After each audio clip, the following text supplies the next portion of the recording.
সে চাপ দিয়েছে, তখনই কৃষ্ণের বাম অঙ্গ থেকে রাধা বের হয়ে নিতাই গৌর হরি বল বলে রাধা কৃষ্ণ হয়ে গেছে। হরি বল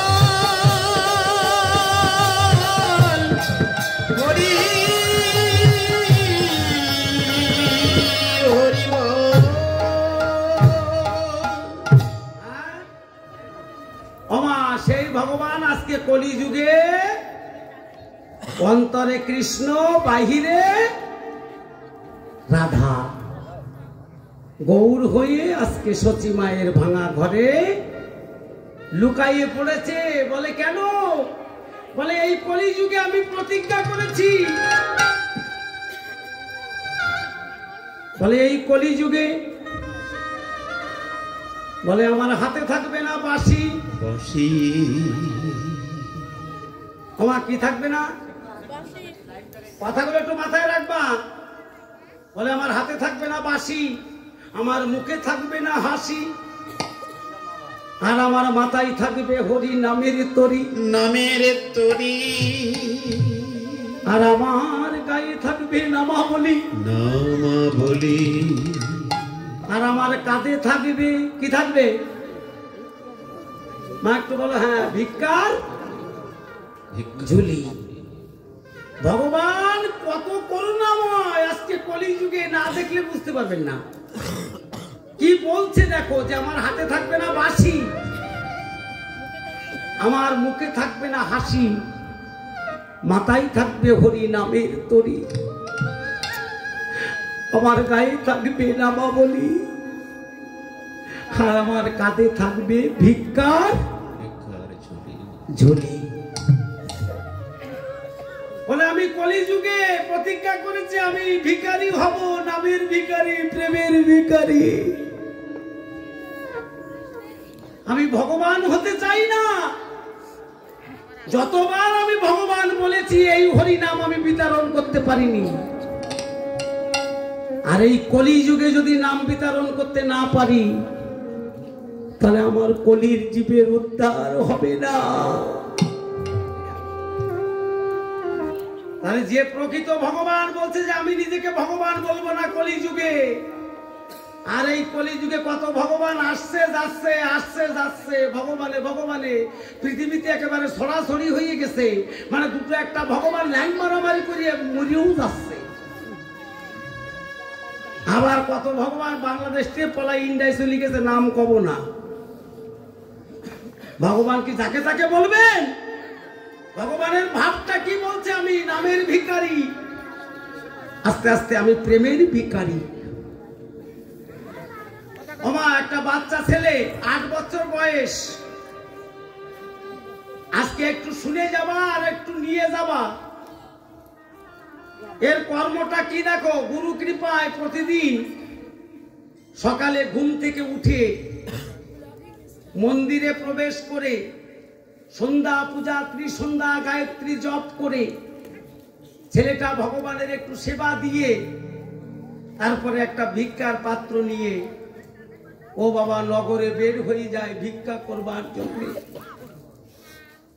কেননা ও গুনিয়ে গুনিয়ে বাবা প্রতিদিন নিয়ম করে 7 বাড়ি ভিক্ষে করে। 7 বাড়ি ভিক্ষে করে যে চালগুলো পায় তাই রান্না করে আমার রাধা মাধবের সেবা দেয়, আর ওই সেবার পরে ও প্রসাদ পায়। মানে ভগবানের না দিয়ে কোনদিন খাই না, এটা নিয়ম। কোথায়? ভগবান 3য় অধ্যায় গীতায় দেখবা নিজ মুখে বলেছে, আমার দেয়া বস্তু যারা আমারে না দিয়ে খায় তারা কি? এই সাধু কি করে বেটা আবার ভুল বলতেছে, তারা কি মা? তারা চোর। আমার দেওয়া বস্তু যারা আমাকে না দিয়ে খায় তারা। এই যে কোনো নতুন জামাই শ্বশুর বাড়ি যায়, মিষ্টি বেশি করে যখন বাবা শাশুড়ির হাতে তুলে দেয়, শাশুড়ি মিষ্টি নিয়ে বাড়ির প্রত্যেককে 2-4টি করে দেয়। পাড়ায় যারা জামাই মেয়ে দেখতে আসে তাদেরও 2-4টি দেয়।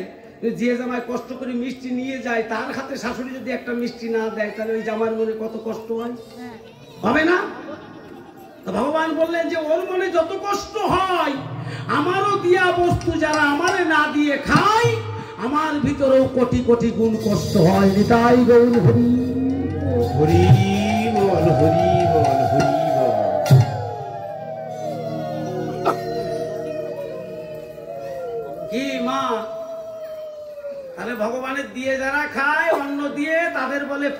বজি। কি বজি? তোমার দিয়ে খাও তো। এই যে আমি সেদিন ওই আমার বাড়ির পাশে বাজার, তো মানে বাড়ির থেকে নামলেই বাজার, চার দোকানে বসে আমার পাশে একটা মুসলমান ভাই বসে আছে, দুইজনে দুটো চা অর্ডার দিলাম। দিলে দোকানদার দুটো চা আমাদের দুইজনের হাতে ধরিয়ে দিল। মুসলমান ভাইটা চাটা মুখে দেওয়ার আগে বলল বিসমিল্লাহ, না বলে মুখে দিল না, আর আমি কিছু না বলি অমনি ঢক ঢক করে সেটি দিলাম। দেখেছেন তো পার্থক্য কোথায়? পার্থক্যটা কি? খাওয়ার আগে কিছু তো একটা মন্ত্র বলতে হয়, একটা নিবেদন মন্ত্র বলতে হয়। আর ওই নিবেদন করে ওই বস্তু যদি তুমি বিষও পান করো তাও তোমার ভিতরে গেলে অমৃত হয়ে যায়। নিতাই গৌর হরিব হরিব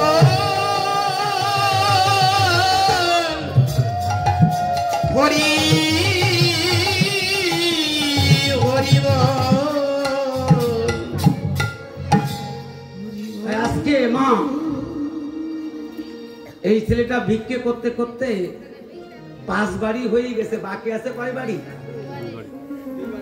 এইবার যেই দেখে বাবা একটা 5 তলা বাড়ি, ও চিন্তা করছে যে এটা তো ধনী লোক, আমি কি যাব না যাব না, ভিক্ষে দেবে কি দেবে না। তাই সাহস করে ভিতরে ঢুকে বলছে, ও মা, মাগো আমায় দুটো ভিক্ষা দাও, আমি ভগবানের সেবা দেব। বাড়ির মালিকে গিয়ে এসে বলতে, তোর ভিক্ষা হবে না খোকা। কেন বাবু? বলে তোর ভিক্ষা দিতে পারে, একটা কথার উত্তর দিতে পারলে ভিক্ষা দেবো। বলো কি? বলে তুই প্রতিদিন 7 বাড়ি ভিক্ষে করিস। বলে হ্যাঁ। বলে 7 বাড়ি ভিক্ষে করে 7 রকম চাইল হয়, কারো মোটা, কারো চেকন, কারো সরু, তাই না? এই 7 রকম চাইল এক জায়গায় করে রান্না করে খেলে তোর কি স্বাদ লাগে, এটা না বললে তোর ভিক্ষা হবে না। তখন ওই বাচ্চা ছেলেটা দেখে বলছে, বাবু এই 7 বাড়ির চাল এক জায়গায় করে রান্না করে খেলে যে কি স্বাদ লাগে, বলে এই স্বাদ বুঝতে গেলে বলে তোমাকে যে আমার মতো ভিখারি হতে হবে। নিতাই গৌর হরিব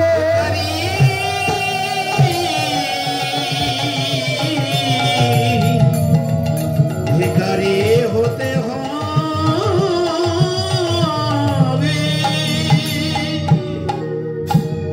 বলে এর স্বাদ বুঝতে গেলে তোমাকে আমার মতো ভিখারি হতে হবে। ওই 5 তলার পরে থাকলে এর স্বাদ পাওয়া যাবে না। যাবে মা? আচ্ছা সত্যি করে একটা কথা বলবা, সাক্ষাৎ মায়ের মন্দিরে তোমরা বসে আছো, আমার রাধা মাধব এখানে সাক্ষাৎ বিরাজ করছে, কেউ মিথ্যা বলবে না, বলবে না তো? না মাথা নাড়াচ্ছে না, চিন্তা করলো কোনো জমি জমা টাকা পয়সা নিয়ে নেই কিনা। মিথ্যে বলবে না মা। একটা সহজ কথা বলি, দেখো তোমরা বাড়ি কোনোদিন শখ করি খিচুড়ি রান্না করে খাও আর নাম যোগ্য কীর্তনে দিয়ে খিচুড়ি খাও, কোনটা ভালো লাগে? নাম যোগেরটা। বা সবাই এক ডাকে বলছে নাম যোগ্যটা। কেন ভালো লাগে? ওটা হলো ভগবানের নিবেদিত প্রসাদ, তাই এত মধুর লাগে। বাড়ি অত ভালো লাগে না। তাহলে নিবেদন কি দেখেছো বাবা? ওই তুলসী পত্র দিয়ে নিবেদন করা বস্তু তুমি যদি বিষ পান করো তাও তোমার ভিতরে গেলে অমৃত পরিণত হবে। দেখেছো যারা প্রসাদ বুঝি নিরামিষ খায়, ভগবানের দিয়ে খায়, তাদের দেহগুলো একটু খেয়াল করে দেখবা, তাদের ভিতরে কোনো রোগ নেই, শোক নেই, তাপ নেই, দুঃখ নেই, আদি নেই, অন্ত নেই। আর আমি যত নিবেদন করে না খাবো বাবা, তত ভিতরে রোগ শোক পরিপূর্ণ হব। এখন ভগবান বলছে যে আমার প্রতিজ্ঞা, কলিযুগে আমি ভিখারি হব, নামের ভিখারি, প্রেমের ভিখারি হয়ে দাঁড়ে দাঁড়ে নাম বিতরণ করব। এই নাম যদি কেউ নিতে না চায় আমি তখন তার হাত দুটি জড়াইয়ে ধরব। তারপরেও যদি না নিতে চায় আমি তার পা দুটি জড়াইয়ে ধরব। আমি হাতে ধরবো, আমি পায়ে ধরবো, আমি নিজে কাঁদবো, আমি জগৎকে কাঁদাবো। আর যেখানে যেখানে আমার ভক্তরা হরিনাম গুণ কীর্তন করবে, সাধু সঙ্গ করবে, আমিও ভক্তবেশ ধারণ করে একটু ভক্ত সঙ্গ করবার জন্যে আমি ওই ভক্তের মাঝে বসে বসে ভক্তের বদলে হরিনাম গুণ কীর্তন আমি শ্রবণ করব। হরিনাম হরি নাম গুণ কীর্তন আমি হরিবল হরিবল শ্রবণ করব। তাহলে আজকে তো বাবা সন্ধ্যার পর থেকে এখানে বাবা ভগবানের গুণকীর্তন শুরু হয়েছে। এবারে ভগবান এখানে আছে নাকি? আছে না? এই বিশ্বাস আর একটা বস্তু আগে বলেছিলাম ভক্তি, এই দুটো বস্তু থাকলে আর কিছুই লাগে না বাবা। তা আমাদের তো বিশ্বাসও নেই, ভক্তিও নেই। ওই পালাম তালে দিলাম গালে, পাপ হবে না কোনো কালে। মা বলি যা পাবি তাই খেয়ে যাবি, মা বলিছে তা যাচ্ছি খেয়ে যাচ্ছি, হচ্ছে ওই রকম। বাবা কি বলবো, আগেকার আমলের কথা বলছি, আজ থেকে 50 বছর 100 বছর আগে আমার বাপ ঠাকুর দাদার আমলের কথা। তখন মানুষ সারাদিন একবেলা খেয়েছে, কোনো বাড়ি ফ্যান খেয়ে সারাদিন কাটাইছে। তাহলে কত কষ্ট গেছে। তা কষ্ট হলেও সেই যুগের মানুষ সুখ তাদের ভিতরে ছিল। কিন্তু আজকে আমাদের গাড়ি বাড়ি টাকা পয়সা জমিদারি সব হয়েছে, কিন্তু কারোর ভিতরে সুখ নেই। কাউকে ভালো মন্দ জিজ্ঞেস করে দেখেন, ও দাদা কেমন আছে? আর ভাই বলিস না, যে জ্বালা বাঁধেছে সংসার বাঁচতে ইচ্ছে করে না। ও কাকিমা কেমন আছো? আর মনি দেখি শুনে যে মেয়ে বৌমা করে আনিছি, আমি চলে গেলে বাঁচি, ভালো নেই। ওই যে মা খুলনার ওই পাশে বেতাগায় বাজারে গান করতে যাচ্ছি, এরকম কালী পুজোয়। তা বাসের থেকে নেমে একটা বাজারে বসে একটু চাটা খাচ্ছি। তা দোকানদারকে ডেকে বললাম যে বাবা এই বাজারটার নাম কি? তা বলছে সুখদাঁড়া। কি দাঁড়া? সুখদাঁড়া। তা পাশের দোকানদার উঠে বলছে দাদা সুখ টুক এক সময় ছিল, এখন সেসব চলিয়ে গেছে, এখন শুধু দাঁড়া পড়ে গেছে। দেখেছেন, সুখ এক সময় ছিল, মানুষ না খেয়েছিল, সুখ ছিল, কিন্তু আজকে শুধু দাঁড়া পড়ে রয়েছে। তাহলে ভগবান বলছে আমি ভক্তের মাঝে বসে আছি, আমার ভক্তরাও নাম শোনে, আমিও নাম শুনি। আর এই নাম শুনতে শুনতে কোন কোন ভক্ত যারা আমার হয়ে গেছে, সেই ভক্ত ওই শেষের দিনের কথা চিন্তা করে দুই চোখের জল ছেড়ে আর এক ভক্তকে বুকের মধ্যে জড়াইয়ে ধরে যখন আলিঙ্গন করে, তখন আমার এই সোনার দেহ আমি ওই ভক্তের চরণে ফেলে দিয়ে আমি কি করি জানো? আমি ভক্তের চরণে ধুলি,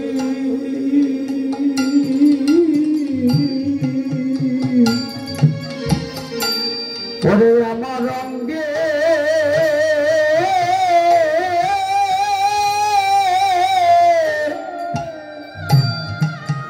ওরে সোনার অঙ্গে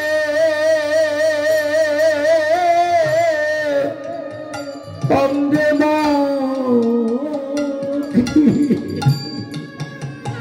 ওরে আমি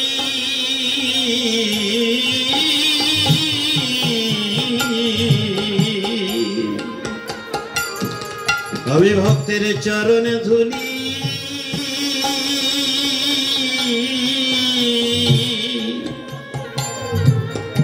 সোনার অঙ্গে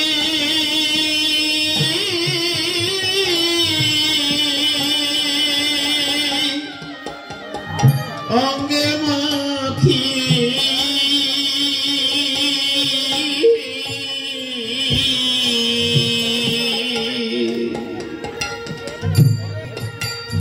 ওরে যেদিন ওরে শেষের দিনে ওরে এই ধুলি হবে আমার ভক্তের পারে কলি, আমি ভক্তের চরণ ধুলি, চরণ ধুলি। ওরে আমার অঙ্গে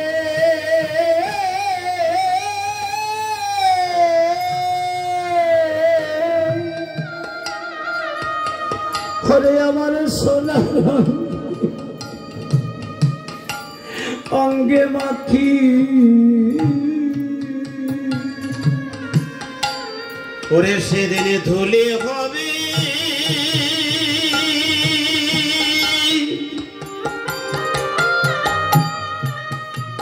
ধুলি হবে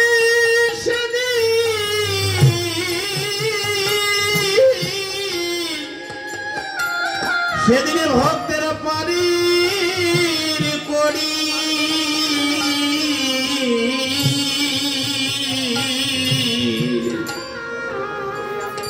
ওই ভক্তের চরণে ধুলি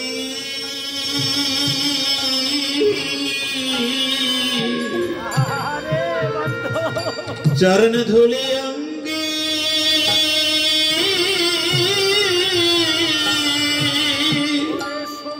সোনার অঙ্গে মাখি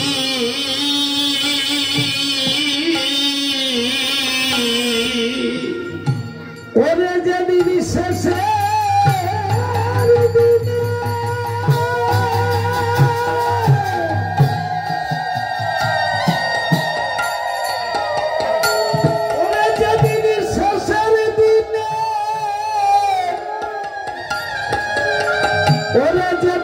সাথে কেউ যাবে না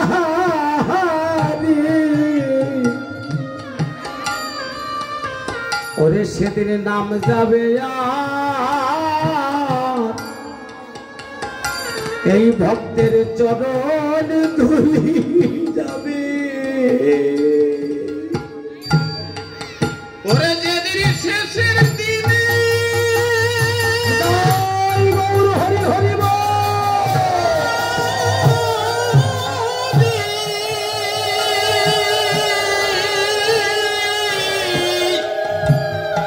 শেষের দিনে কেউ যাবে না সাথে সেদিনের নাম যাবে সেদিনে হরির নাম যাবে ভক্তের আর ভক্তের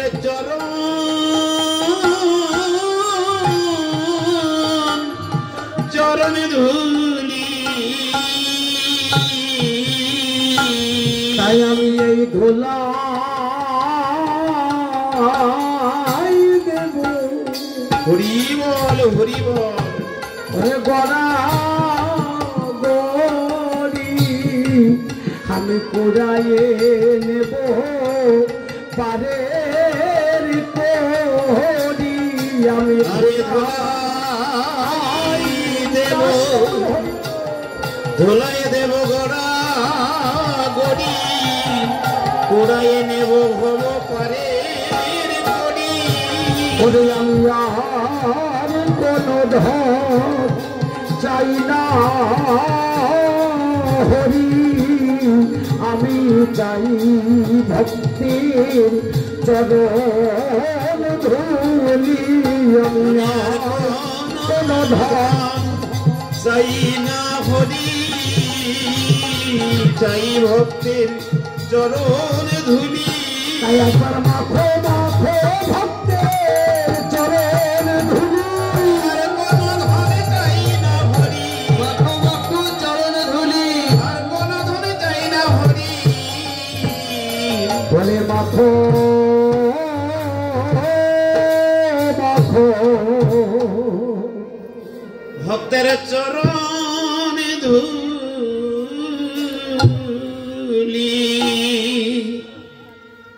আমরা সংক্ষিপ্ত গৌর দর্শন করলাম। এবার আমরা বৃন্দাবনে সেই কালীয় নাগকে কি করে দমন করেছিল সেই লীলাটা আমরা আস্বাদন করতে চাই। বসে আছি কোথায় মা? বৃন্দাবন। কেমন এখান থেকে উঠে কেউ যদি একটু বাইরে যায় 5 মিনিট পরে ঘুরে এসে দেখে তার জায়গাটা আর একজন বসে পড়িস, তখন সে কি বলে আমার জায়গা ছাড়, আমার জায়গাতে আসলে কি তার জায়গা? তা বারবার বলি যাচ্ছে আমার জায়গা ছাড়, এই আমার জায়গা ছাড়। দেখেছেন তো ওই জায়গা কোন সময় পর্যন্ত? ওই কীর্তন চলা পর্যন্ত ওই জায়গাটা তার, তারপরে কীর্তন শেষ বাবা জায়গাটাও শেষ। তাহলে মধুময় বৃন্দাবনে আমার গোবিন্দের কি মধুর মধুর লীলা, মধুর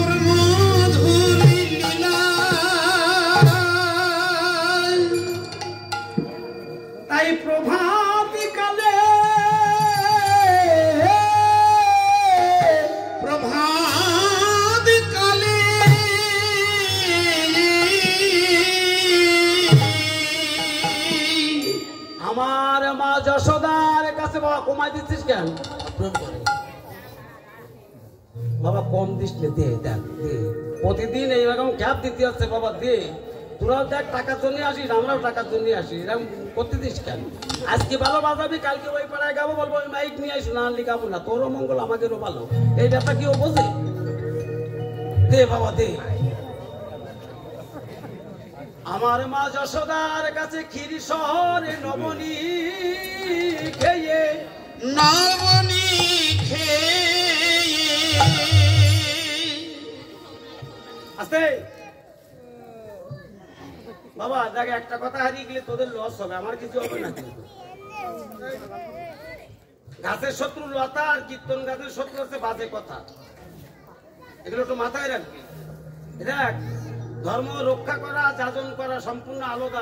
তোরা তো ধর্ম রক্ষা করবি, তোরা আগামী দিনের ভবিষ্যৎ। বিবেকানন্দ 32 বছরে ধর্ম প্রচার করেছিল আমেরিকায় শিকাগো শহরে, বিনা নেমন্তন্নে হাত পায়ে ধরে 3 মিনিট সময় পেয়েছিল, তাতে একাধারে 7 দিন ধরে তাই বক্তৃতা দিয়েছিল।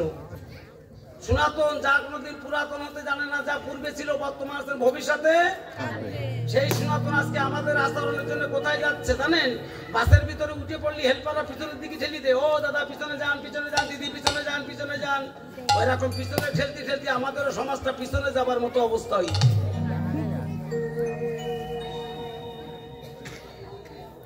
তা বাবা ক্ষীরসর নবনী খেয়ে ধেনু বৎস এক জায়গায় করে গোষ্ঠে গোচারণ খেলা খেলতে যাচ্ছে। তা প্রতিদিন মাঠে যায় গরু নিয়ে, যাওয়ার সময় মায়ের চরণে বাবার চরণে প্রণাম করে তাই মাঠে যায়। মামা আপনারা বলবেন, আমরা যাকে প্রণাম করি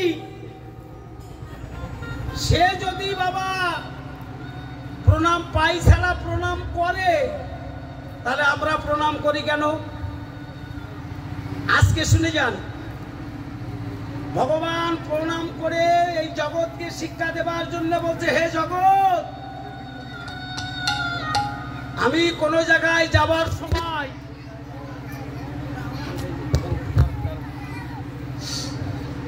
এই যে কোন জায়গায় যাবার সময় আমি মাকে বাবাকে প্রণাম করে যাই,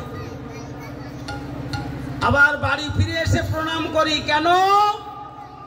ওরা আমার মাথায় হাত রেখে যেটুকু আশীর্বাদ করে, সেই আশীর্বাদের ফল সন্তানের কোনোদিন বিফলে যায় না, যায় না, যায় না।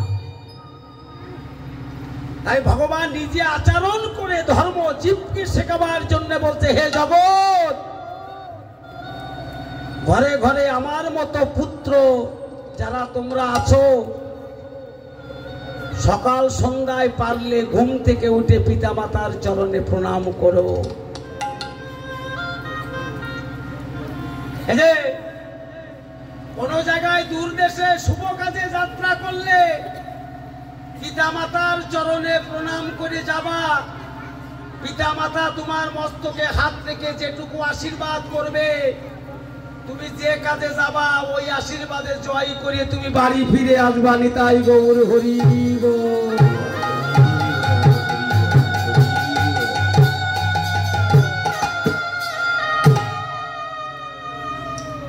তাই পিতা মাতার আশীর্বাদ যে সন্তানের থাকে, সন্তান যে কাজে যায় সেই কাজে জয় করে বাড়ি ফিরে আসে। আর যে সন্তান পিতা মাতার সেবা করে না, পিতা মাতাকে শ্রদ্ধা করে না, সম্মান করে না, ভক্তি করে না, পিতা মাতার চরণে প্রণাম করে না, সন্তান যদি সোনা মুঠ করে ধরে তাতে ছাই হয়ে যায়। আমার কি হয়? কথাগুলো একটু মাথায় রাখবেন। কীর্তন তো বহু জীবন শুনেছেন, সংস্কার হলো না। পিতা মাতা হচ্ছে পরম গুরু। আবার আপ ডাউন করতেছে, ওই সাউন্ড সব চলে যাচ্ছে। শাস্ত্রে বলেন, পিতা স্বর্গ, পিতা ধর্ম, পিতা হি পরমান্তপ, পিতরি প্রীতিমাপন্নে প্রিয়ন্তে সর্বদেবতা, জননী জন্মভূমিশ্চা স্বর্গাদপি। 33 কোটি দেবতারও বড় দেবতা হচ্ছে তোমার পিতা মাতা। তারা যেন তোমার কাছে কষ্ট না পায়, দুঃখ না পায়। এই যে তাহলে কত সংসারে আমার মতো কত সন্তান আছে মাকে মা বলি ডাকে না, বাবাকে বাবা বলি ডাকে না। কত মা কত বাবা সন্তানের সংসারে কষ্ট পেয়ে দুঃখ পেয়ে দুই চোখের জল ছেড়ে পিতা মাতা দুই হাত তুলে ভগবানকে মাঝে মাঝে ডেকে বলে, হে গোবিন্দ, তুমি আমাদের কেন মরণ দাও না প্রভু। ওই মা বাবা ভুল করেও কখনো বলে না, গোবিন্দ আমার সন্তানের কেন মরণ হয় না।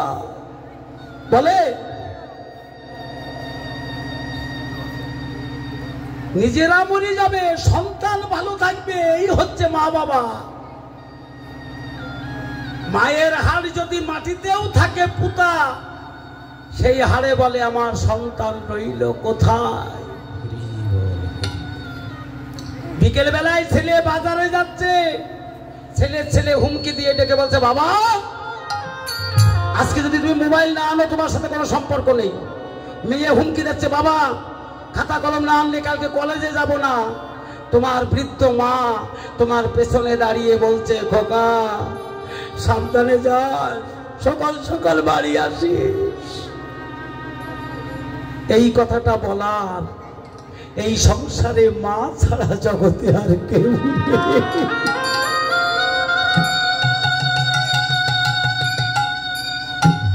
খোকা সাবধানে যাস, সকাল সকাল বাড়ি আসিস। সবাই চাবে তোমার কাছে, কিন্তু একজন ব্যক্তি সংসারে কিছুই চাই না, সে হচ্ছে আমার মা।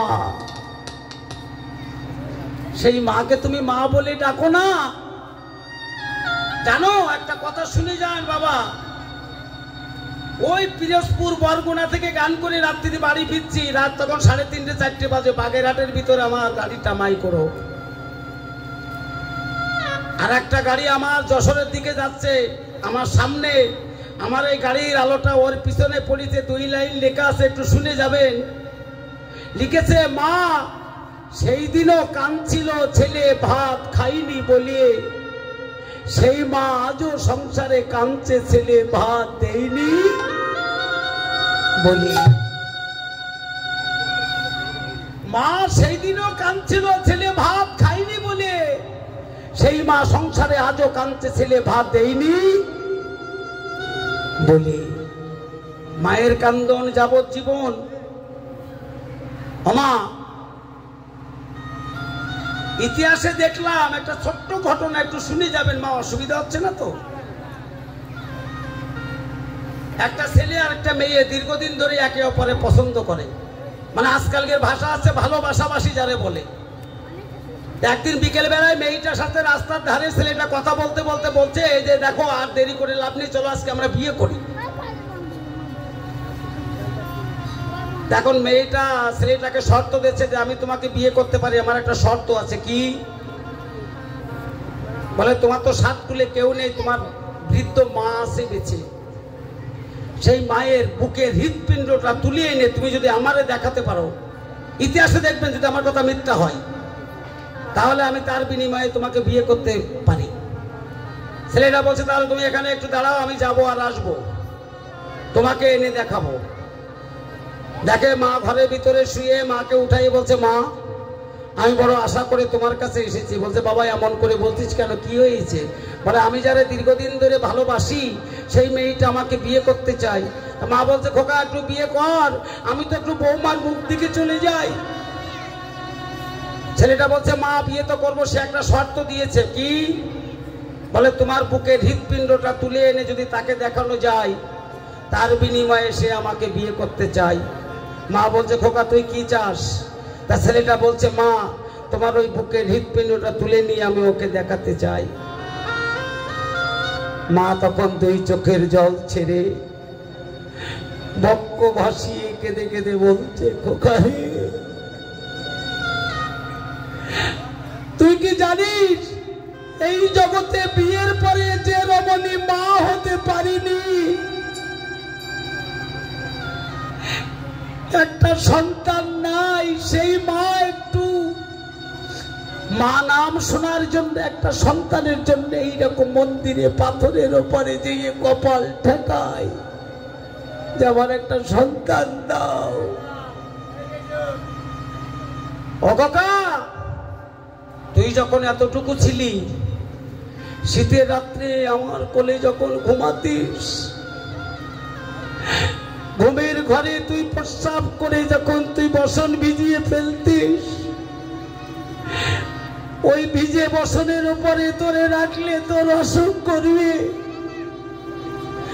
তাই আমি একখানা শুকনো বসন খুঁজে এনে তারপরে তোরে শোয়াতাম।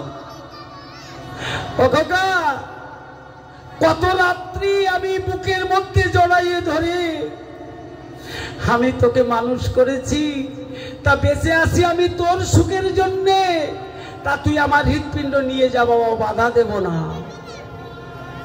তাই একটা ধারালো অস্ত্র নিয়ে মায়ের এইখানে আঘাত করে হৃৎপিণ্ডটা তুলে নিয়ে যখন চলে যাচ্ছে, ভগবানের কি খেলা, ওই দরজার চৌকাটাতে আঘাত লেগে ছেলেটা একেবারে আছাড় খেয়ে মাটিতে পড়ে গেছে, আর হাত থেকে ওই কাটার হৃৎপিণ্ড মাটিতে পড়ে ও তো সহজে মরে না, তাই এরকম ছটফট করছে। কাটার হৃৎপিণ্ডে ডেকে ডেকে বলছে, ছেলে পড়ে গেছে, তাই কাটার হৃৎপিণ্ডে ডেকে বলছে, ও খোকা, খোকা রে, পড়িয়ে গেছিস, ব্যথা লাগেনি তো? খোকা রে,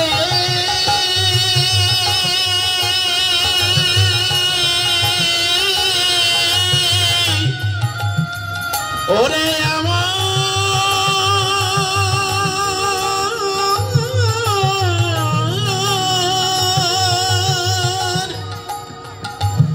ওরে আমার নয়নে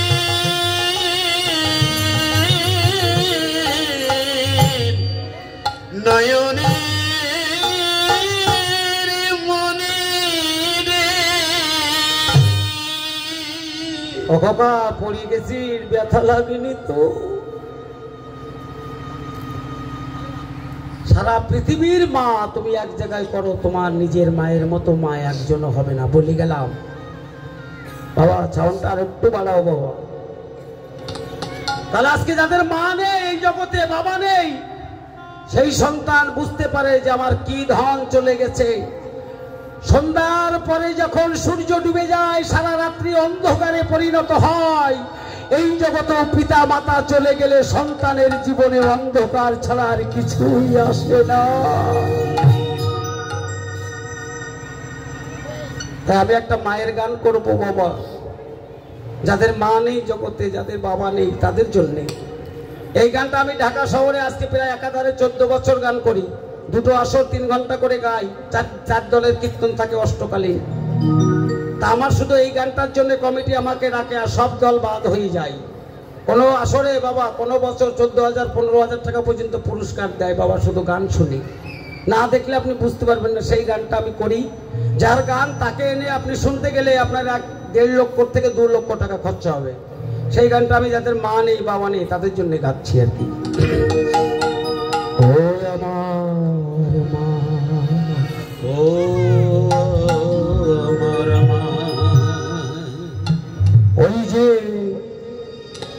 মা কালী মা, মা দুর্গা মা, সরস্বতী, মনসা, লক্ষ্মী, ওরে সবাই আমার মা।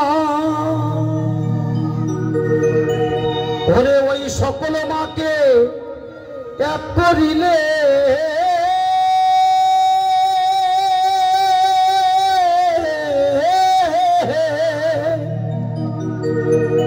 ওরে ওই সকল মাকে এক করিলে হয় না নিজে বাবা মায়ের তুলনা। ও আমার মা, মাগো ও আমার মা, মাগো আমার মা, মাগো আমার মা, মাগো আমার মা। ওই যে মা কালী মা, ওই যে মা দুর্গা মা,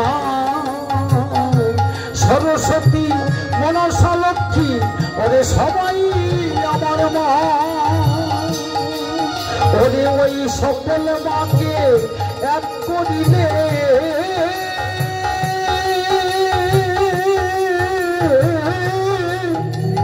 ওরে ওই সকল মাকে এক করিলে হয় না প্রভু বাবা মায়ের তুলনা। ও আমার মা গো আমার মা, ও আমার মা গো, ও আমার মা গো, ও আমার মা।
দশ মাস দলদির ধরে ওরে কত কষ্ট করে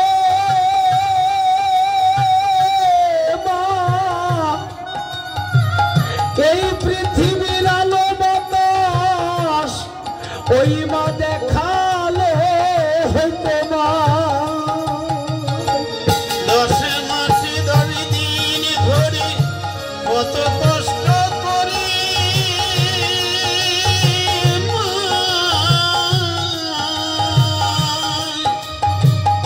এই পৃথিবীর আলো বাতাস দেখালো তোমারি।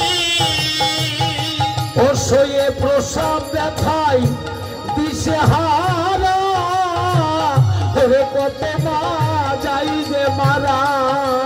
নিতাই গৌর হরিবল হরিবল। কত মা যাই যে মারা।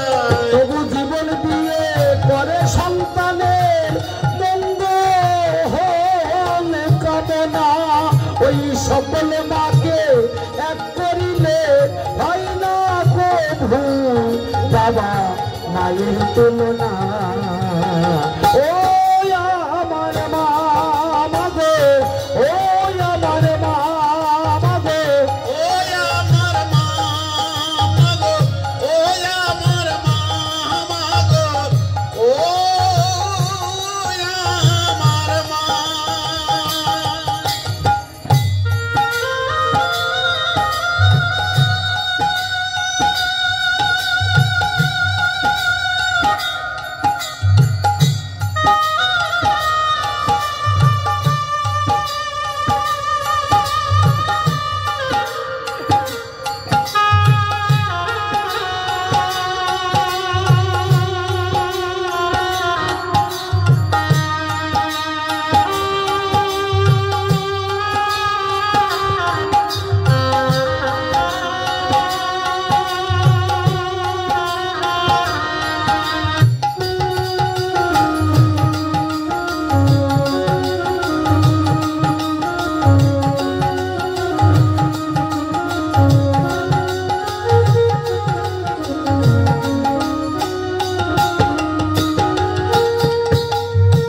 হাড়িতে জল না থাকিলে ওরে ভিক্ষা করে আমার মা।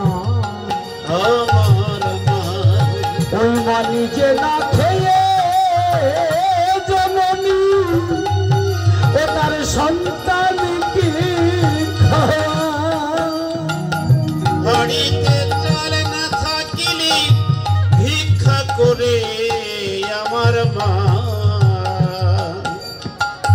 নিজে না খেয়ে জননী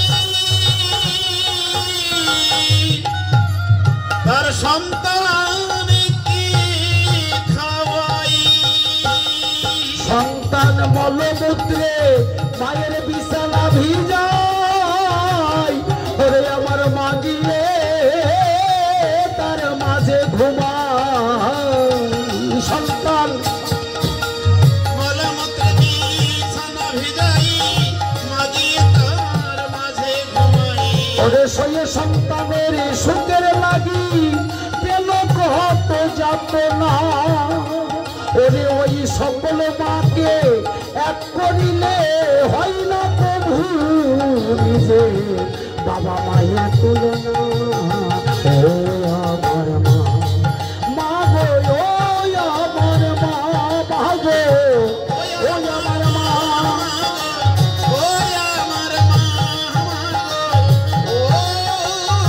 ওই আমার মা বাবা সারা জীবন ধরে হাড় ভাঙা পরিশ্রম করে কোনো মা বাবা শেষের দিনে ছেলে বৌমার কাছে সংসার ছেড়ে দিয়ে মা বাবা যদি একটু তীর্থধামে যায় গয়া কাশী বৃন্দাবনে সেই বৃন্দাবনে গিয়েও যদি সন্তানের মুখটা মায়ের সামনে ভেসে ওঠে মা সব তীর্থধাম ফেলে আবার তার সন্তানের কাছে ফিরে আসে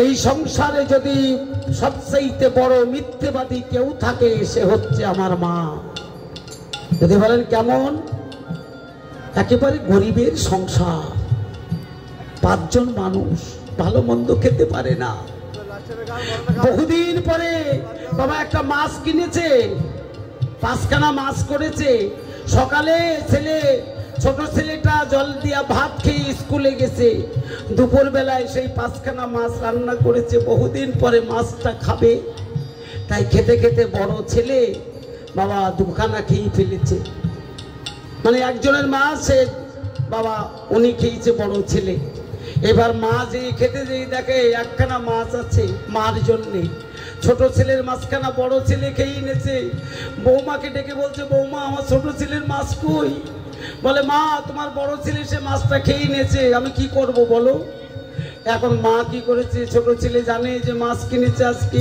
বাড়ি এসে যদি মাছ না পায় ও জিজ্ঞাসা করলে আমি কি বলবো তাই নিজে শুধু ভাত খেয়ে ছেলের জন্য মাছখানা রেখেছে বিকেল বেলায় ছেলেটা বাড়ি আসলে ইউনিফর্ম খুলে হাত মুখ ধুয়ে ভাত খেতে বসেছে মাছখানা দেখে আনন্দে আত্মহারা হয়ে গেছে মা সবাই খেয়েছে বলে হ্যাঁ মা তুমি খেয়েছো বলে হ্যাঁ তুমি মাছ খেয়েছো বলে হ্যাঁ খেয়েছি আসলে কি খেয়েছে কত বড় মিথ্যে কথা বললো কার জন্য বলেছে মা মিথ্যেবাদী হয় সন্তানের জন্য তাই ধর্মের টানে ওরে সংসারে ছেড়ে গো কোন মা তীর্থধামে যা পরকালে সুখের আশায় তীর্থধামে যাই ও মায়ের মনে পড়লে সন্তানের হাসি ফেলে আসে গয়া কাশী তাই গৌর হইব ফেলে আসে গয়া কাশী ও মায়ের মনে পড়লে সন্তানের কান্না হাসি ওরে মা ফেলে আসে গয়া কাশী মায়ের মনে পড়লে সন্তানের হাসি ফেলে আসে মা গয়া কাশী তাই নকুল বলে জীবন থাকিতে তোমরা যেন মাকে ভুলে না ওরে ওই সকল মাকে এক করিলে হয় না কভু নিজের মায়ের তুলনা ও আমার মা মহাদেব ও আমার মা মহাদেব ও আমার মা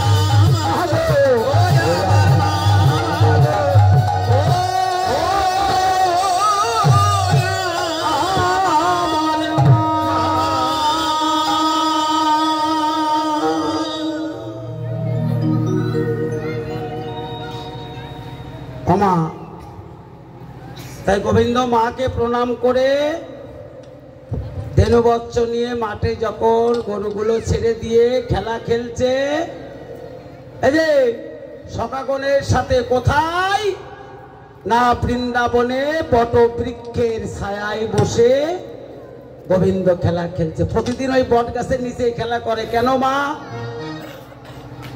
এই যে গোবিন্দ গীতায় কি বলেছে যে আমি বৃক্ষের ভিতরে কোন বৃক্ষ একটু বলো মা, গীতা শোনো না, বটবৃক্ষ। তাহলে ওই বটবৃক্ষের ভিতরে আমি আছি। তাই গোবিন্দ বললেন যে আমার কোন ভক্ত যদি খুব ক্লান্ত হয়ে যায়, ওই ভক্ত যদি আমার এই বটের ছায়ায় একবার বসতে পারে, সেকেন্ডের ভিতরে তার সব কষ্ট দূর হয়ে নিতাই গৌর হরিবল বলে সংসার সমুদ্র পার করে দেয়।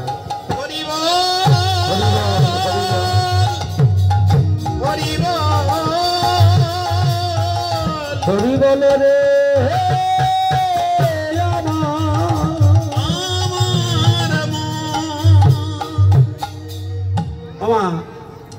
এই জন্য দেখো ভগবান কৃপা করে বড় গাছে ছোট ফল আর ছোট গাছে বড় ফল। আচ্ছা, একটা বট গাছের মতো বড় গাছ কি আর আছে? তার ফল কতটুকু?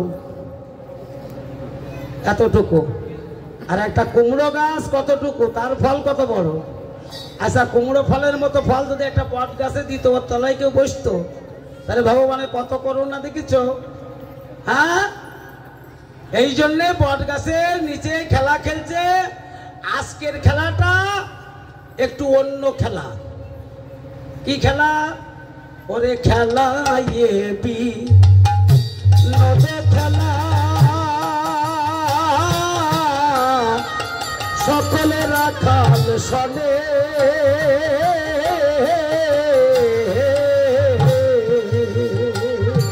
ওরে কিবা খেলা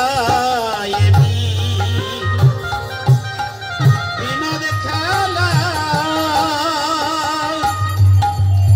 সকল রাখাল শোনে।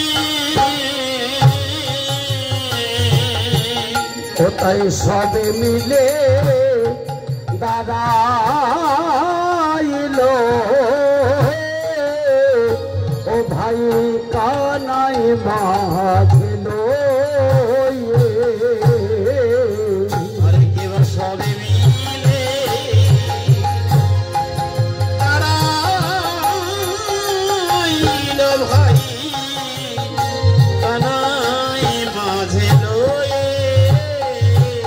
দেখো খেলা খেলে বিনোদ খেলা, দেখে খেলা খেলে বিনোদ খেলা, বলে এই রামধুর বৃন্দাবনে, দেখো খেলা খেলে বিনোদ খেলা।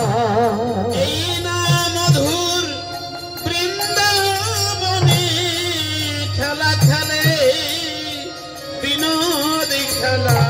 যে খেলাই নেই কোনো অবহেলা, বলে খেলা খেলে বিনোদ খেলা। বলি যে খেলাই নেই কোনো অবহেলা, খেলা খেলে বিনোদ খেলা। বলে এই নাম ধূর হরি হরি বল।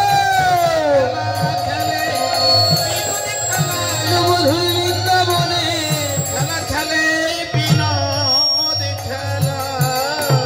সবই মিলে দাঁড়াইল, ভাই কানাই মাঝে লয়ে। আমা কি খেলা খেলছে? বিনোদ খেলা। আচ্ছা, এবার বলো বিনোদ মানে কি? মায়েরা এর উত্তর জানে। হ্যাঁ, বিনোদ মানে কি? হ্যাঁ, একটা গান শুনেছ না মায়েরা, যে সই ভালো করে বিনোদ বেনি বাদিয়া দে, গানটা শুনেছ না? এই বিনোদ বেনিটা কি? যে তোমার মাথার চুল পেছন থেকে একজন আশ্রে দিয়ে সেই চুলটা তিনটে খণ্ড করে যখন পটিয়ে দেয়, ওরে কি বলে? এইবার বলতে পারছে, মানে খুলিয়ে না বললে হয় না। হ্যাঁ, ওরে বলে বেনি, ত্রিবেণী, মানে ওটা দেখতে সুন্দর। আবার বাংলা ডিকশনারিতে বললেন বিনোদ মানে নূতন। কি বললাম? নূতন। তাহলে আজকের খেলাটা বাবা নূতন খেলা। শ্রীরাম বলছে, দেখ দাদা বলরাম আসেনি মাঠে, ও সবার বড়, প্রতিদিন যা বলে আমাদের তাই করতে হয়। তা আজকে আমাদের কোনো ভয় নেই, আমরা অন্য খেলা বাবা যে খেলা খেলি সেই খেলা খেলবো না। আজকে আমরা একটা খেলা করবো, নতুন খেলা। তা গোবিন্দ বলছে খেলার নামটা কি? তা বলছে এই খেলার নাম হবে চোর চোর খেলা। বাবা কি খেলা? একটু কথা বলো। তা গোবিন্দ বলছে যে এই খেলার নাম তো শুনিনি। এই কত খেলা এই জগতে আছে। আমাদের বাংলাদেশের জাতীয় খেলা হচ্ছে হাডুডু খেলা, আবার খুব ভালো লাগে ফুটবল খেলা, ক্রিকেট খেলা। ওমা তুমি আমি ছোটকালে চোংবেন্দি খেলতাম, কানামাছি ভো ভো যারে পাবি। কই কই সেই খেলার কথা বললি না? চোর চোর খেলা মানে এই খেলা কি করে করতে হয়? তা বলছে দেখ প্রতিদিন আমরা দ্বাদশ রাখাল মাঠে আসি। দ্বাদশ মানে কয়জন মা? 12 জন। বাহ, তাহলে আজকে বলরাম আসেনি, কয়জন থাকে? একাদশ মানে 11 জন। এই 11 জনের ভিতরে আজকে আমরা একজনকে চোর বানাবো। আর আমাদের ভিতরে যে চোর হবে সেই চোরের শাস্তি কি হবে? আচ্ছা বাবা, কোন গ্রামে চোর ধরা পড়লে তার শাস্তি কেমন হয়? গণপিটনি বাবা, কিন্তু আমাদের শাস্তি এরকম হবে না।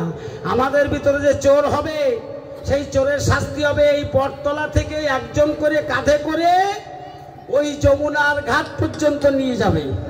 এবার যমুনার ঘাট থেকে কাঁধে করে আবার এই বটতলায় নামাইয়ে দেবে, এই হবে শাস্তি। তা গোবিন্দ বলছে শ্রীরাম এটা কিন্তু কম বড় শাস্তি নয়, এই শাস্তি পাওয়ার জন্য 7 করে কেউ চোর হবে। তার শ্রীরাম বলছে চোর কি 7 করে হয়? চোর কি করে বানাতে হয় আমি বলি দিচ্ছি। মাল শার্ট মেরে ও বট গাছে উঠে, আমার বটের পাতা কত বড় বড় দেখেছ? 11টা বটের পাতা পেড়েছে। গাছ থেকে একটা পাতা মাঝখান থেকে ছিদ্র করে দিয়েছে। ছিদ্র করা পাতাটা ওই পাতার ভিতরে ঢুকাইয়ে দিয়ে গোবিন্দর হাতে দিয়ে বলছে কানাই এনে ধর। গোবিন্দ আমার পাতাগুলো ধরেছে। বলে কি গল্প? বলে এর ভিতরে 11টা পাতা আছে। এই দেখ একটা পাতা আমি ছিদ্র করে চিহ্ন করে দিয়েছি, সেই পাতাটা ওর ভিতরে আছে। খেলাটা কিভাবে হবে জানিস?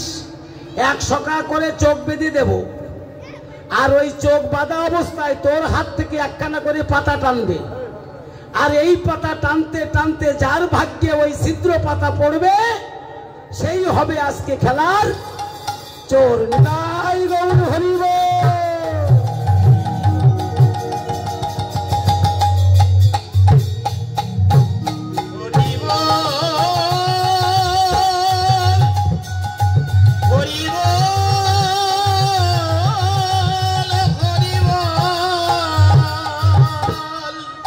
আমার গোবিন্দ বললে শ্রীরাম রে ওরে খেলাটা তো মন্দ হবে না, তবে সবার আগে পাতা টানবে কে?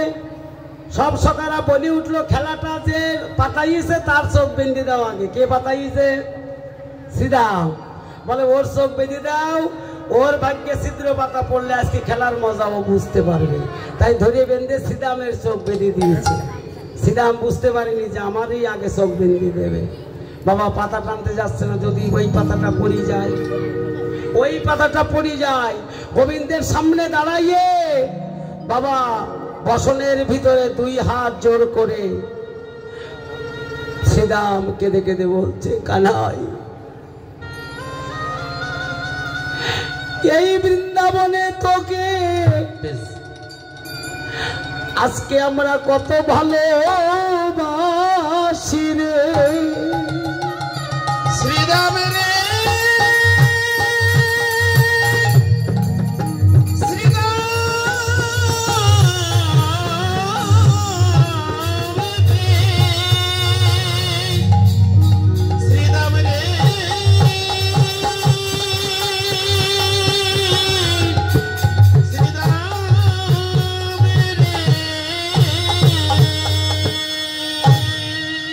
আমরা যখন রাত্রিকালে মায়ের কোলে ঘুমাইয়ে থাকি,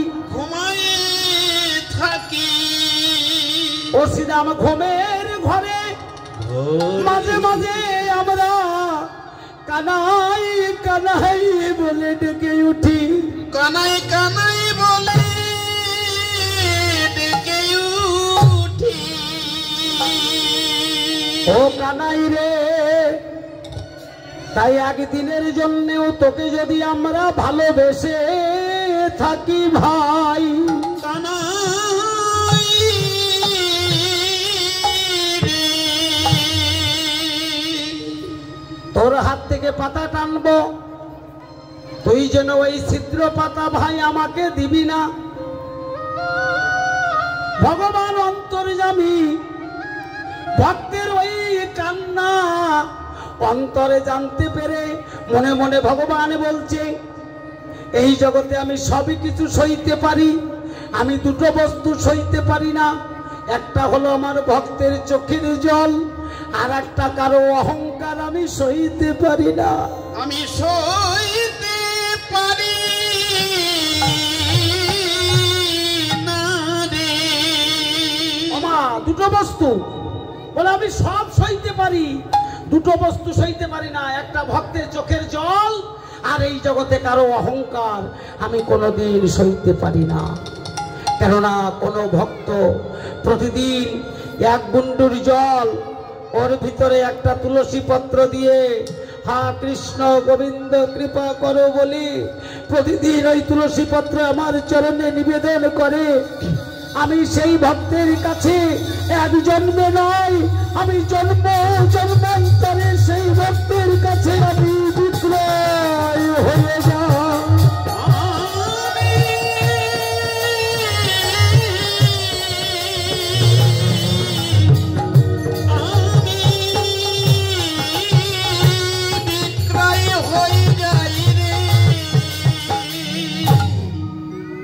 ক্ষমা আর বলেন অহংকার আমি সইতে পারি না। কেন? অহংকার পতনের কি, জোরে বলো, অহংকার পতনের মূল। ভগবান বছরে দুইবার হাসে, একটা অপূর্ব কথা শুনে যাবেন, 6 মাসে একদিন, 6 মাস পরে আর একদিন হাসে। যদি বলেন ভগবান হাসে কি করে, আজকে শুনে যান। ভগবান বলছে যখন ভাই ভাই সংসারে মারামারি করে, যখন ঝগড়া করে, বাবার জমি ভাগ করে আল বেঁধে বেঁধে বলে এই ভাগ তোমার, এই ভাগ তোমার, ওই ভাগ তোমার, ওই ভাগ তোমার, তখন দেখবা কোনো কোনো ভাই ভাগ মানতে চায় না, বলে ভালো পাশ তুমি নিলে, এই গর্তের পাশ আমার দিলে, ওই পাশ আমার না দিলে হবে না, না দেবো না, না দিতে হবে। এইভাবে যখন কাড়াকাড়ি মারামারি করে, ভগবান তখন একবার হেসে বলে মূর্খ রে, ওরে যতই ভাগাভাগি করিস না কেন, জমির এ পাশও আমার ও পাশও আমার, তোরা কার সেই চিন্তা কর। নিতাই গৌর হরি বল।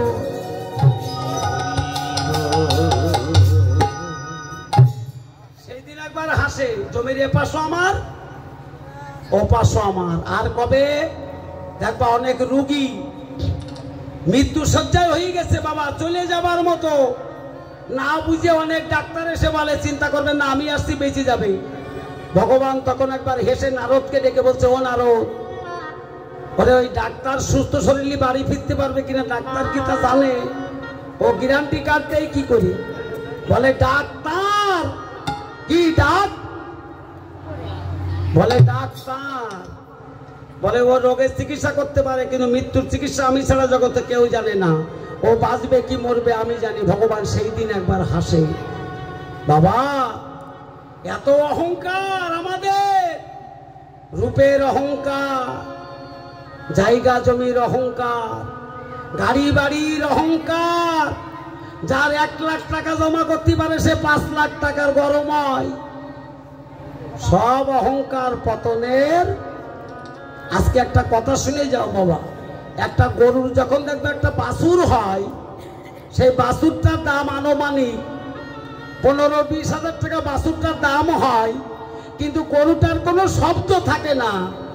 আর একটা 8 টাকার মুরগিতে ডিম পাড়াইয়ে টট টট টট টট করে ঢেলি ওঠে, মানে কি না করে ফেলাইছি।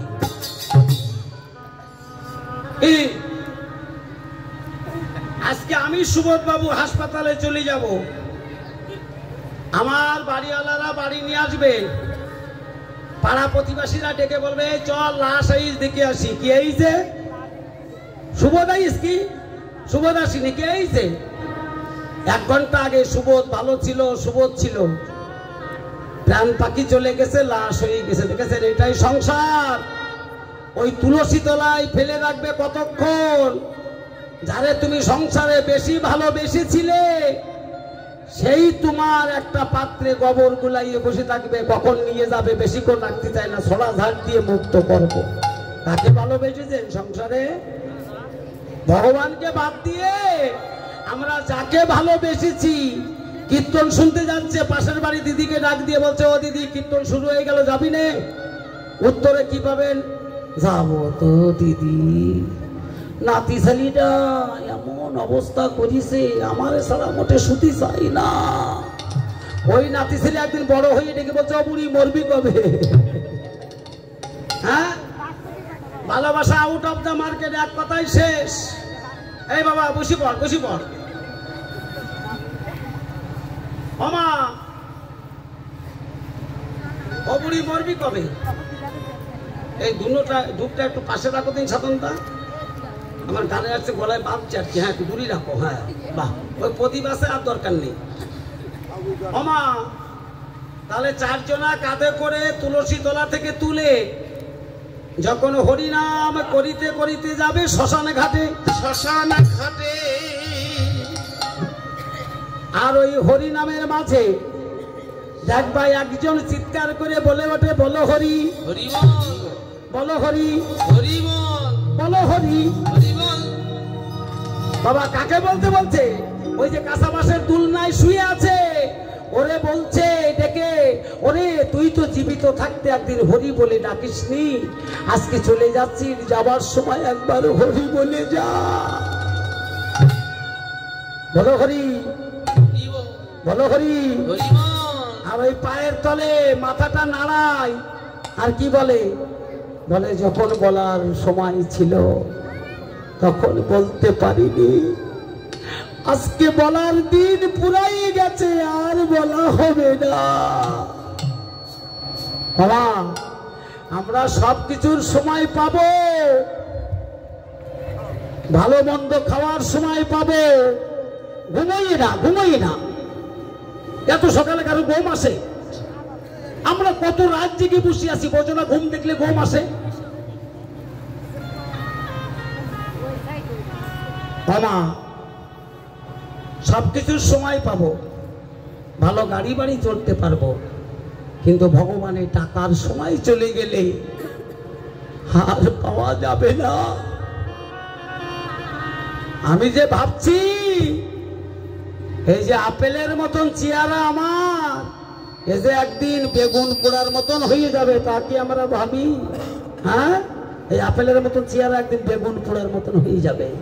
সময় থাকতে করো, একটা বাঁশ ঝাড়ের গুড়াই যাবা, একটা কাঁচা কুঞ্চি টান দিবা, দেখবা আসবে, কিন্তু একটা পাকা কুঞ্চি টান দিবা আসবে না। এই জন্য সময় থাকতে সময় চলে গেলে হবে না। আর একটা গান শোনাই বাবা, ঘুম পড়বা না কিন্তু, ঘুম পড়লে কিন্তু জ্বালা আছে। আর ও তোর মাটির দেহ মাটি হবে,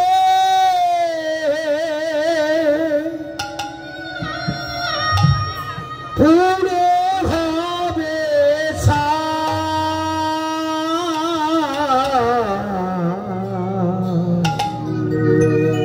এ দেহ পচা দেহ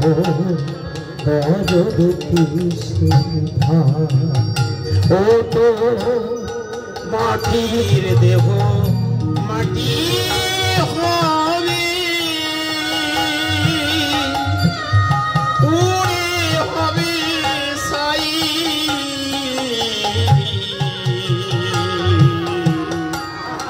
এ দেহ পচা দেহ গরব কিসের ভাই, এ দেহ পচা দেহ করবে কিসের ভাই ঘর মাটিতে ভ্রমর যাব ঠাকুর গরে রক্ত মাংসে দয়াল তেমন মানুষ রে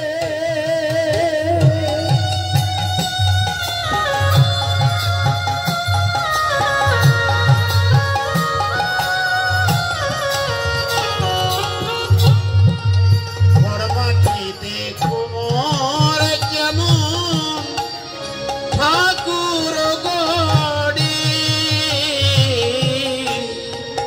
রক্ত মাংসে দয়াল তেমন মানুষ গড়ি ওই রক্ত শুধু পোকায় ভরা রক্ত শুধু পোকাই ভরা ঘুরে ঘুরে খাবে তা এ দেহ পচা দেহ বড় কিসের ভাই এ দেহ পচা দেহ গরম কিসের ভাই এ দেহ পচা দেহ গরম কিসের ভাই শ্মশান হবে সে যে বিছানা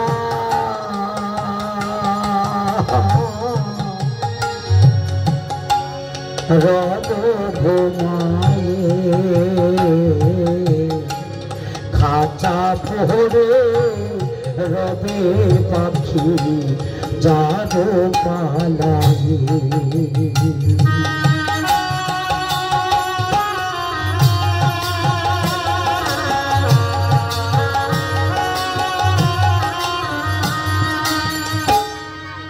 শ্মশান হবে শেষ বিছানা রব ঘুমায়ে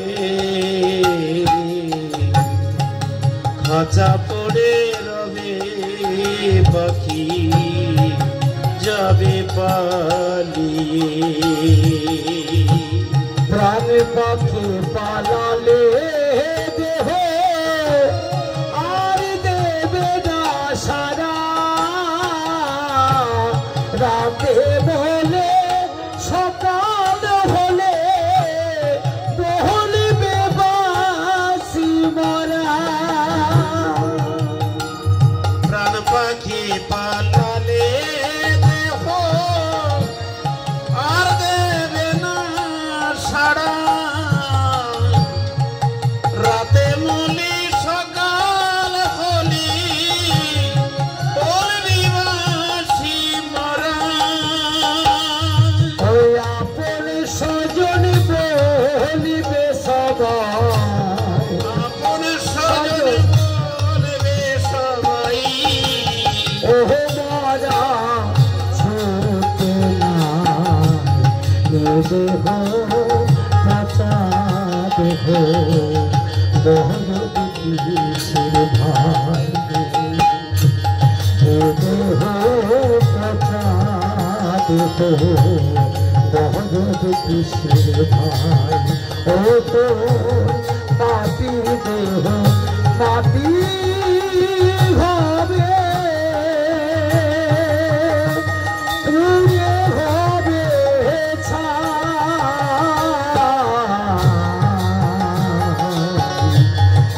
দেহ কাঁচা দেহ বহন কিসের ভাই দেহ কাঁচা দেহ বহন কিসের ভাই ও তোর মাটির দেহ মাটি হবে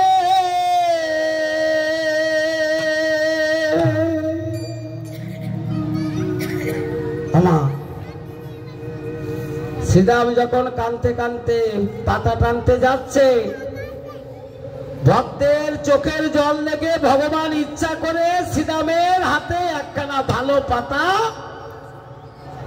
তুলে দিয়েছে। আস্তে ওমা কথা বলি না, কথা শোনো। এইবার সুবলের চোখ বেঁধে দিল। সুবলও পাতা টানতে যাচ্ছে না, অন্তরে ডাকছে, ও কানাই, ওই ত্রেতা যুগে আমি ছিলাম রাবণের ভাই বিভীষণ, সেই বিভীষণের একমাত্র ছেলে, 10 বছরের বালক। আমার নাম রেখেছিল তরণী, কি তরণী সেন। তাই আমার জ্যাঠামশাই রাবণ সীতাকে চুরি করেছিল, সেই অপরাধে রাবণের সঙ্গে আর তোর সঙ্গে যুদ্ধ হয়েছিল। সেই যুদ্ধে যখন সব সৈন্য মারা গেল, তখন আমি 10 বছর বয়সে যুদ্ধ করতে গিয়েছিলাম তোর সঙ্গে। তাই যুদ্ধে যাবার সময় আমার মা যুদ্ধে পাঠাবে না, তারপরেও মা কথা রক্ষা করবার জন্য যখন আমাকে পাঠালো, যুদ্ধে যাওয়ার সময় আমার মা চোখের জল দিয়ে আমার সর্ব অঙ্গে জয়রাম জয়রাম বলে লিখে দিয়েছিল। তাই কোনো বানে তুই আমাকে মারতে পারলি না, তোর সব বান পুরাইয়ে গেল। ওরে আমার মৃত্যু যে বানে হবে, সেই বানটার নাম হচ্ছে বৈষ্ণবীয় বান। কি বান মা? সেই বান কারো কাছে ছিল না, সে ছিল আমার পিতা বিভীষণের কাছে। তাই রামচন্দ্র যখন আমার পিতার কাছে জিজ্ঞেস করেছিল, বিভীষণ, ওইটুকু ছেলের কাছে আমি পরাজয় হয়ে যাব, তুমি থাকতে? বলছে, না প্রভু, তুমি একটু অপেক্ষা করো। বৈষ্ণবীয় বানখানা তুলে এনে রামচন্দ্রের হাতে দিয়ে বিভীষণ বলছে, প্রভু, এই বানটা ছুড়িয়ে মারো, ওর মুন্ডু কেটে ভূমিতলে পড়বে, আর ঠেকাতে পারবে না। রামচন্দ্র সেই বৈষ্ণবীয় বানখানা ধনুকে টঙ্কার দিয়ে যখন ওই বালকের পানে ছেড়ে দিল, সেই বানখানা গর্জন করতে করতে ওই বালকের মুন্ডু কেটে ভূমিতলে পড়েছিল। আর ওই কাটা মুন্ডু ভূমিতলে পড়ে ওই কাটা মুন্ডুতে চিৎকার করে জয়রাম জয়রাম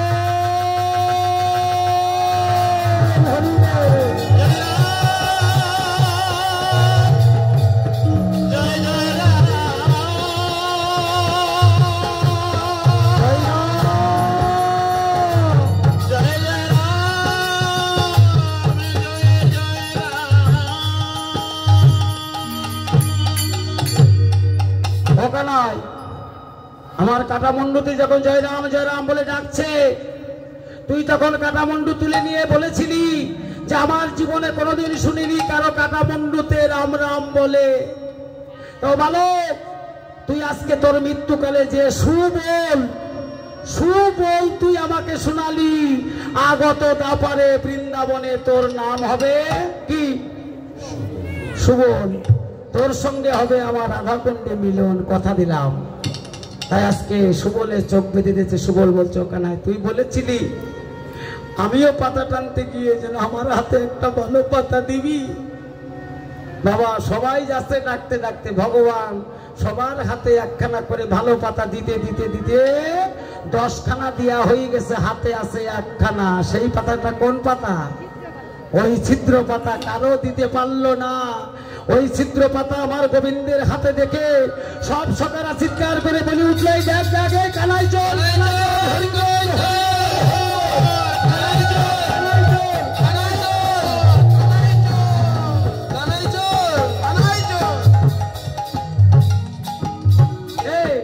দেখ আমাদের কানাই চোর। গোবিন্দ মনে মনে ভাবছে, বৃন্দাবনে আমার এক নাম আছে ননী চোরা, আবার তোরা আজকে আমাকে চোর বললি। চোর যখন ধরা পড়ে গেছি, তাহলে চোরের শাস্তি কি বলা ছিল মা? একটু বলো, মনে নেই কি বলা ছিল চোরের শাস্তি? হ্যাঁ হ্যাঁ, বা বা বা, কাঁধে করে যমুনার ঘাট পর্যন্ত, ওখান থেকে কাঁধে করে আবার বটতলায়। গোবিন্দ বলছে, বেশ, তাহলে আমার কাঁধে আগে চড়বে কে? সবাই বলল শ্রীরাম দাদা আগে চড়বে। গোবিন্দ আমার বসে পড়েছে। শ্রীরাম এক লাফ দিয়ে আমার গোবিন্দের কাঁধে, এই যে এক পাশে কাঁধে, একখানা সামনে পা আর একখানা পেছনে, মাথাটা ধরে যখন বসেছে, গোবিন্দই আমার আজ ভক্তকে কাঁধে করে যাচ্ছে আর মনে মনে ভাবছে এই দিনটার অপেক্ষায় আমি ছিলাম। কেন? এই পৃথিবীর সকল ভক্তরা, কোটি কোটি ভক্তরা আমার চরণ পাবার জন্য কাঁদে, কিন্তু আমার ভক্তের চরণ কেমন আমি তো কোনোদিন আস্বাদন করতে পারি নাই। কেননা কোনো ভক্তকে যদি বলি তুমি আমার চরণ দাও, তাহলে কোনো ভক্ত সেই চরণ আমাকে দেবে না। তাই এই বৃন্দাবনে যদি আমি ছলনা করে কোনোদিন চোর হতে পারি, আর সেই চোর হলে ভক্ত যেদিন আমার কাঁধে উঠবে, আর সেই ভক্তের চরণ যখন আমার বুকের মধ্যে পড়বে, হরিব হরিব,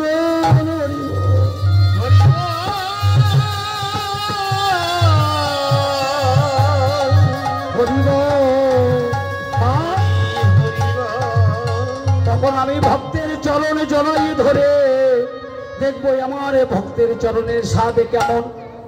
তাই একখানা চরণ সেবা করছে, স্বাদ মিটছে না, ইচ্ছা করে ডেকে বলছে শ্রীরাম ওই পেছনের পা খানা সামনে এনে দে। বলে কেন দেবো? গোবিন্দ বুঝতে দিল না, বলে তোর পড়ে যাওয়ার ভয় থাকতে পারে।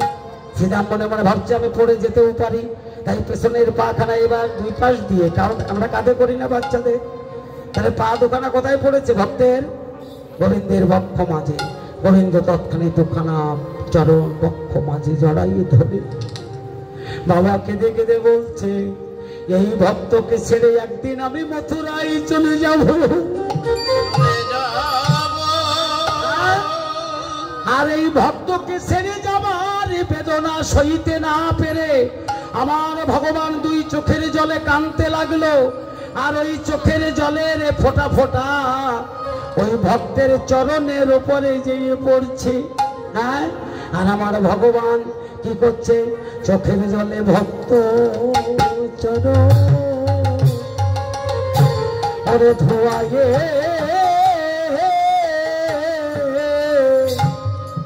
ধোয়ায়ে দিল, ওরে চোখের জলে চরণ চরণে ধোয়াই দিল, ওরে ভক্ত চরণ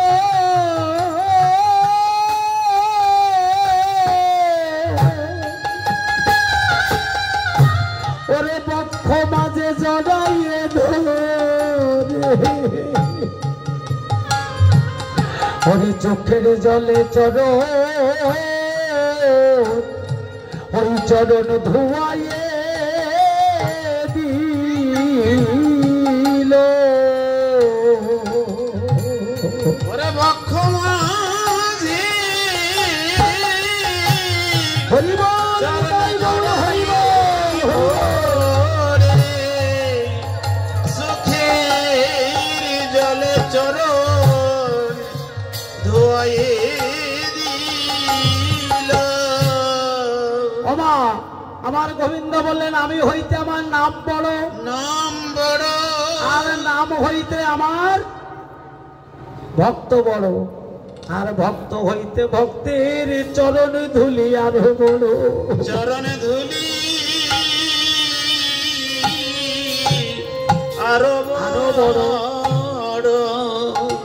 কেননা এই যে সাধুগুরু বৈষ্ণবের চরণ ধুলি যেখানে পড়ে, ভগবান বললেন ধুলা নয় ধুলি নয় গোপীপদ রেণু, এই ধুলা মেখেছিল নন্দের বেটা কানু। এই ধুলা উড়ে যদি গঙ্গায় যেয়ে পড়ে, গঙ্গা পবিত্র হয় সর্বশাস্ত্রে বলে। এই ধুলা মেখে শিবের নাম হয়েছিল ভোলা। ওই যে মায়ের পায়ের তলায় যিনি আছেন ওনার 108টি নাম, এক নাম হয়ে গেল আত্মভোলা, ভক্তের চরণ ধুলাই গড়াগড়ি দিয়ে। আবার কবিগুরু রবীন্দ্রনাথ ঠাকুর একটা বাণীতে বললেন আমার মাথা নত করে দাও হে প্রভু তোমার চরণ ধুলার তলে।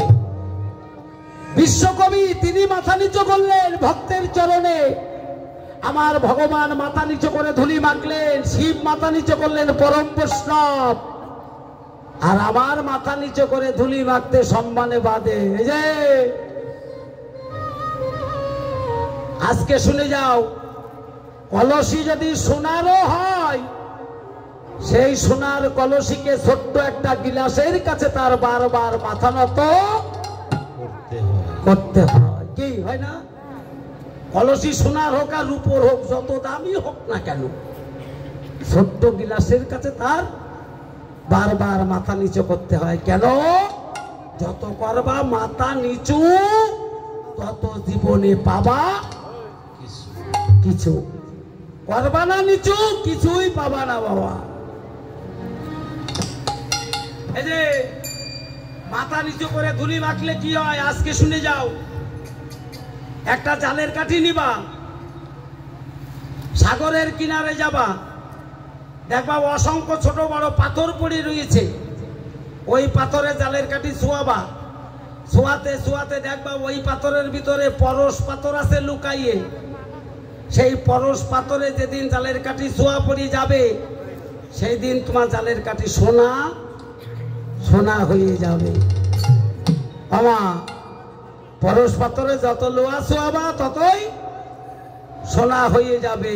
তা সাধুগুরু বৈষ্ণব চরণে ওইভাবে ছুতে থাকো, ছোট বড় জ্ঞান করি না, ছুতে থাকো।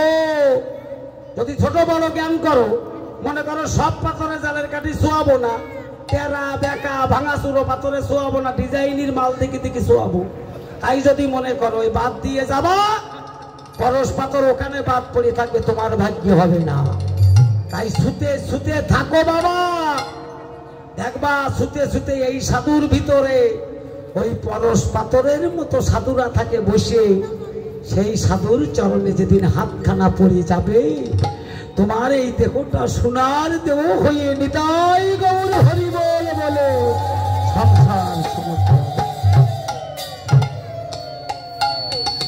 বলে। তাই দাও দাও দাও দাও ভক্ত তোমাদের চরণ,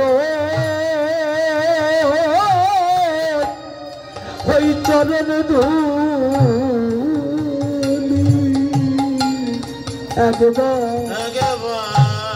একবার ভক্ত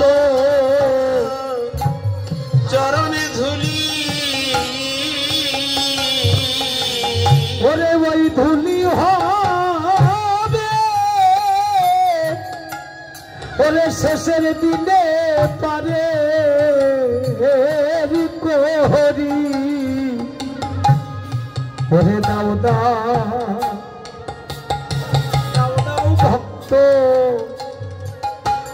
তোমাদের চরণ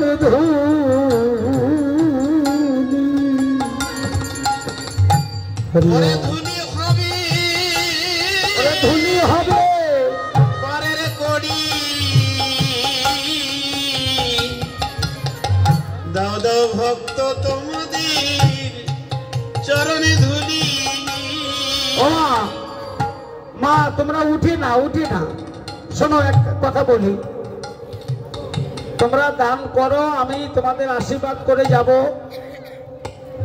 কেননা ভগবান বললেন আমার চরণে কোনো ভক্ত যদি 1 টাকাও দান করে, আমি তার 100 টাকার বুঝ করে দিই। তোমরা উঠে না উঠলে আসলটা ভেঙে যাবে। তোমরা বসো, আমরাই তোমাদের কাছে যাব। যার যার বাসনা আছে তোমরা দান করো। বাবা আমার ভক্তরা তোমাদের কাছে যাবে, কেউ উঠবা না।